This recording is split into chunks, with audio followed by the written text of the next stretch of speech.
Standing up out of Omoplata looks like it requires a lot of strength, and it does. But at the same time, it's amazing how strong people become when they're in danger of being submitted, especially publicly in a tournament or when there's a whole bunch of people watching.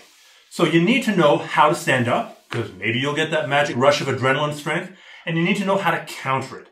The primary goal of my standing up is to shake him off. So if he's got his legs triangled, I'm going to base my hands, I'm going to base my legs, I'm going to rock him back. If he's got a belt, I'm going to grab that, I'm going to stand up, and now I'm basically going to shake his arm off. Maybe I'm just trying to pull my arm out enough to turn the corner, get the Omoplata here standing. Maybe I just want to stand up so that I can step across. But really, the guy standing up is a serious situation that you need to deal with right away. So here are some of my favorite ways to deal with a guy who's standing up. The first does require a gi. So say we're doing an attack from outside hooks guard, I push him away, I separate his arm, I get the Omoplata. Notice how my hand is still on the lapel. My hand is basically going through my legs and onto the lapel. This way, I can attach myself. Yes, even if he stands up, it's not good, but I can hang on here and I can hold myself up. This lapel grip is made even more powerful if I take my other hand and get a horse collar grip. If he stands up now, if he rocks me up, and I've got this horse collar grip, if he stands up, go ahead. He has to lift my entire body off the ground, as opposed to just chainsawing his arm out. So that's a pretty good counter to stop him from just standing up and ripping the arm out. The next counter works gi and no gi, and it's just amazing because not only does it stop him from standing up and shaking you off, it submits him in the process with just a horrifying submission. This is called the rack. Elliot Bayev named it that. It used to be kind of a very specialized thing that a couple of instructors knew and would show you kind of after the seminar was over. And now it's just standard operating procedure. Almost everyone who does the Omoplata does this. If everyone is doing it, you need to know how to do it too. Richie's here. I've got the Omoplata on this arm. So this arm is out of the picture. If he wants to stand up, it's a three-part procedure. First, he's going to base on his hand and push up. Then he's going to step on his foot and stand up. Then he's going to stand all the way up. Come back down. Each of those opportunities allows you something to hook underneath. When he bases up on this arm, I can hook under here. When he stands up on that foot, I can hook under there. When he stands all the way up, I can still hook under there. What do I hook with? Well, you hook with the legs that are Omoplataing. Let's see what this looks like. We're here. I'm in Omoplata. I'm trying to flatten him out. I'm trying to sit up. It's just not working. I sense that he's trying to stand up because I can feel his body go up. He's posting on his hand.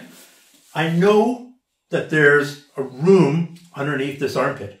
I'm going to take my leg, the leg that is on top of the triangle, and insert it under his armpit. From here, I'm going to turn my hips a little bit to face his hips. I'll show you why in a second. From here, I'm going to kick him away, and I'm going to sit up. The sitting up is really important because I need to sandwich his arm between my belly and my thigh. I'm using both of my hands to sit up. From here, I'm going to kick my legs out and move my hips back. So I'm here. I'm going to hook underneath this far armpit. I am going to turn my hips a little bit that way. I'm going to kick and sit up. Now I'm going to kick further as I scoot my hips back. Why do I turn my hips? If I just go here, and my foot is basically facing you guys, it's pretty easy for Richie to limp arm his arm out. There. If my foot is angled more in here, it's harder for him to limp arm it out. It's more facing his body. It's harder to blow past the toes. So the adjustment is once I'm here, if I can get underneath his armpit, see how he can maybe escape that way? If I turn towards his body, it's much harder for him to escape. So that's hooking the armpit. Let's say I blow it. I'm going for the armpit or I'm thinking about it. He posts up on his foot. Okay, cool.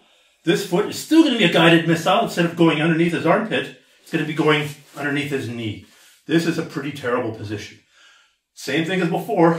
I'm going to sit up. I'm setting up to trap his arm between my belly and my thigh. I finish it the exact same way. I'm going to scoot backwards, tap, while kicking my leg out. This is awful. You know what's even more awful than getting tapped out like that? Getting tapped out when you're standing up. And you got to be really careful with this, because if the guy loses balance and falls back, you can rip his shoulder right off. So, we're here. I blow the opportunity to go for the armpit. He posts his leg. I blow the opportunity to go for the leg.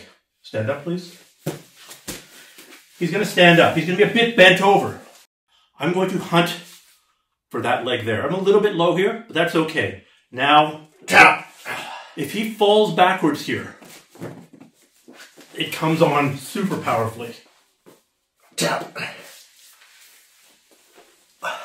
So this foot is, again, like a guided missile going underneath his leg. Stand up one more time, please, Rich. When I was going under the armpit, I needed to turn my hip in here to make it harder for him to escape. When I'm going under the knee, I can still be facing this way because it's not like he can just limp foot out of this.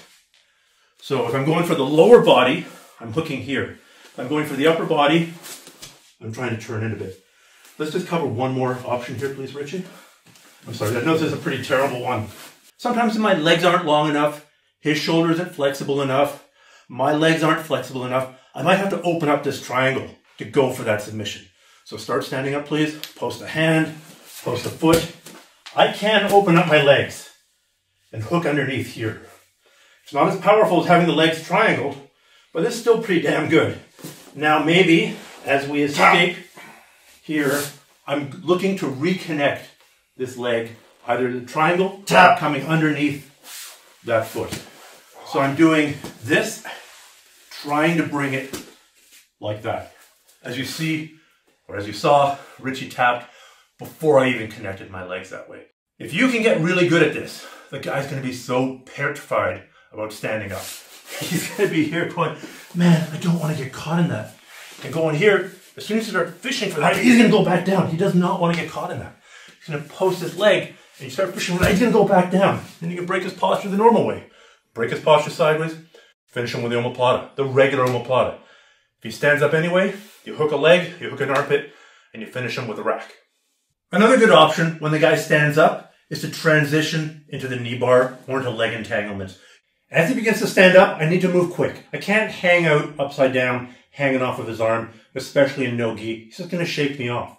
So I need to take advantage of the situation, move very quickly, and enter into the leg entanglement. One key thing is underhooking his leg with my near hand. This was controlling posture and all that. This was controlling the step over. As he stands up, it's less important now. I'm going to come under this leg. As he stands up, my near knee is going to go between his legs, and my outside foot is going to go onto his ass. We're here. Now, I'm going to bridge. I take him down. Ideally, I land in the knee bar here and finish the knee bar. But if I don't, if I just use it to knock him over, and now we begin scrambling, go ahead, I'm going to be entering into various leg entanglements. For example, here, I've ended up in the 411, and I can go to the heel hook. Point is, stand up please, Richie. Stand up with me pretend hanging off of you. My knee that's here needs to go between his legs. My foot that's on the outside, turn around, goes here. You don't want it to go too low because you just fall off his body. We're here, underhook his leg. My knee travels from here to there. The other foot goes onto his butt. Now, keeping my hips as high as I can, I am bridging him over. This isn't the world's best knee bar position. So I address it. I make a foot sandwich. My head, his foot, the floor. I'm going to hug it like this. Add a little bit of rotation. And knee bar. Like I said, I can go to a leg entanglement position, or worst case scenario, I don't get any leg entanglement. He starts scooting backwards. Go, go, go, go, go. I keep this foot elevated, and I come to the top. I start on the bottom. We went through an exchange. I went for the omoplata. I went for the knee bar. I went for a leg entanglement. He scooted away. By keeping one of his feet in the air, I managed to end up on top. It's one of the secrets that I learned from Mark Lehman back in the day. He told me that one of the secrets of jiu-jitsu is if you keep one of the guy's legs in the air, he can't come to the top. And it's almost always true. I think I've met 1 or 2 people who can actually stand up and fight effectively when their leg is in the air, but they're really in the minority. Generally speaking, if we're scrambling here and he's trying to stand up, if I can elevate one of his feet and keep it up here, it's hard for him to stand up. It's very, very hard for him to stand up. He leads straight into guard passing.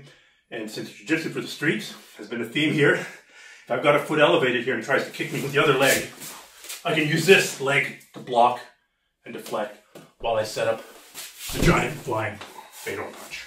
So one other answer that's a little bit similar to switching to the knee bar in the leg entanglement game is to go to either backside 50-50 or what some people are calling the Matrix. I'm going to refer to it as the Matrix, but they're actually quite similar. The Matrix is probably used more for gi, backside 50-50, more for no gi. We're in the gi right now, so I'll show you this version. So ignoring his arm for a second, the idea is I'm going to underhook his leg and bring him a little bit forward here, right? I'm not going to collapse him, but I'm going to stop him from being as mobile. I am going to swing my far leg behind and into his far hip pit here. Now, I'm going to control this leg and the belt. This hand goes on his belt. I am going to scoot, scoot, scoot, get into this position that looks like a reverse butterfly, kick his legs away, and come up. Let's just show that from the other angle, and then we'll tie it in with the Omoplata. To be clear, I'm not attacking from here. This is just to show it more clearly. I'm going to come in here, bend his knees a little bit. My outside leg is going to come here and thread onto that hip. It's going to look like this.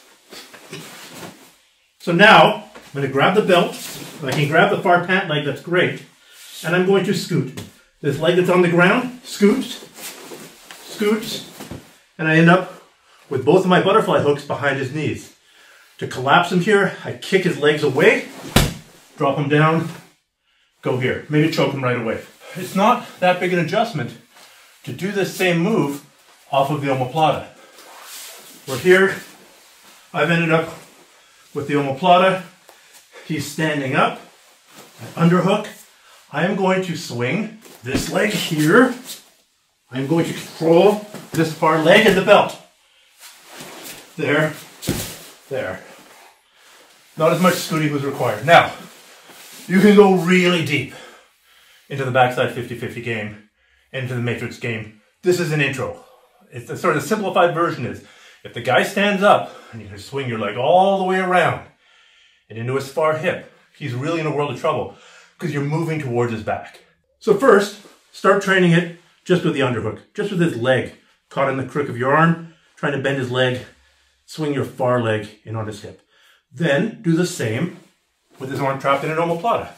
Underhook his leg, swing your far leg in, catch that far hip. When you've mastered that, then go do more research on the Matrix, go do more research on the backside 50-50, and I think you'll find that this game binds very well together with the Omoplata game. They'll synergistically work together, and both games will help each other, and you'll become a lot better as a result.